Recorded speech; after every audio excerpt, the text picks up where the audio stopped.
Hi guys! Welcome to Tokawa Park.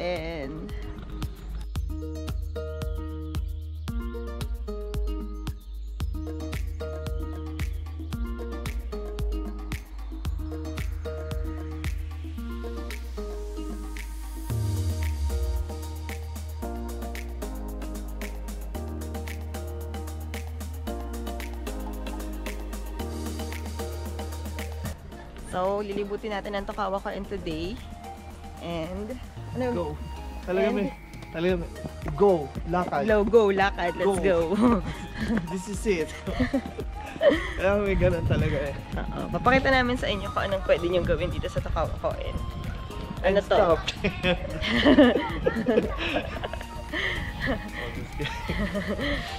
Daldal? Daldal. So, this is the area.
Chill lang tayo dito.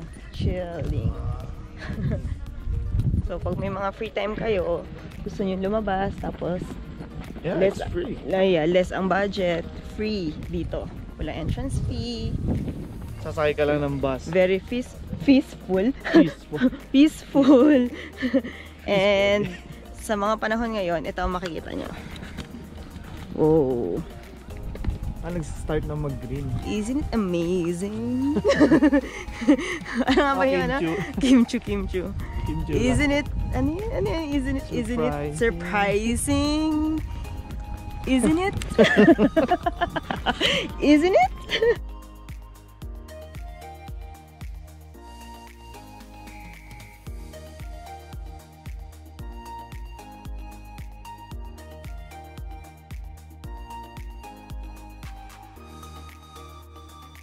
Baba na kami dito sa baba. Dito sa pinakamalaking area dito sa Koen. Yung soccer field, the playground, picnic area, tsaka yung ilog na pag summer is maraming tubig. So pwede kayo maglaro doon during summer. So let's go!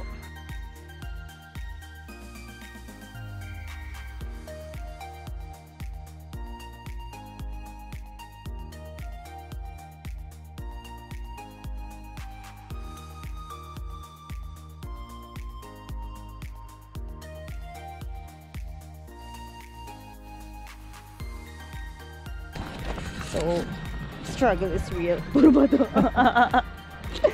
Struggle is real. Ari ko. Sobrang bato-bato. And ito na yung bridge. From view dito sa baba. Mamaya pupunta tayo dyan.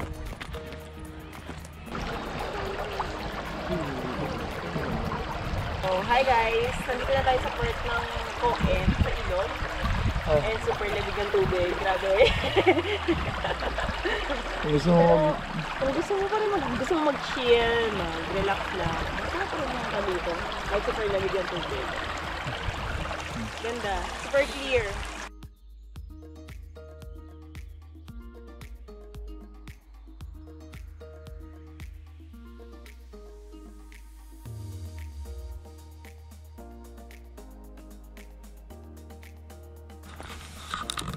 Nakalak siya ngayon. So, dito kayo magbo-barbecue.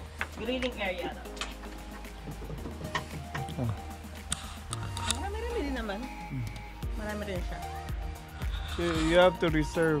You have to reserve ahead of time kasi marami pong kumukuha ng slot. Kami nga actually, never pa namin na-experience kasi every time na susubukan namin. Nag-a-attempt kami magpa-schedule pero laging fully book na. Laging fully book. So, mas advisable siguro mga 1 month or 2 weeks ahead at least. Diba? 2 weeks ahead siguro or 1 month ahead siguro. Tapos ito yung drinking fountain nila. Makapagpa-schedule na kayo.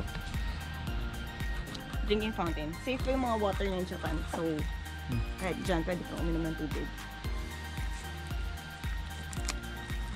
May falls pa na dun Yeah, may falls. So, paano? Let's go up? Let's go up.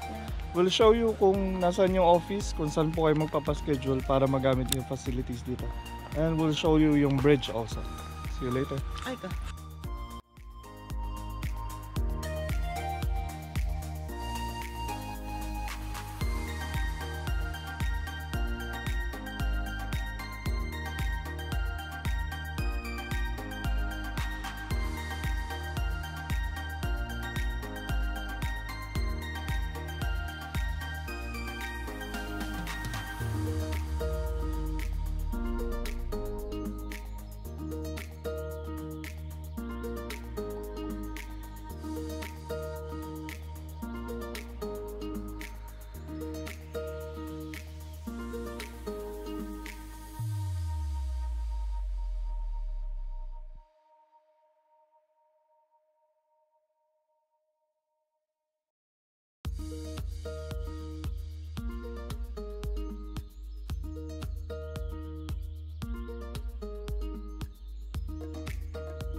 So usually dito po nag-stay yung mga tao pag summer to do barbecue and to swim. So sa mga bata pwedeng lumangoy kasi mababaw lang siya.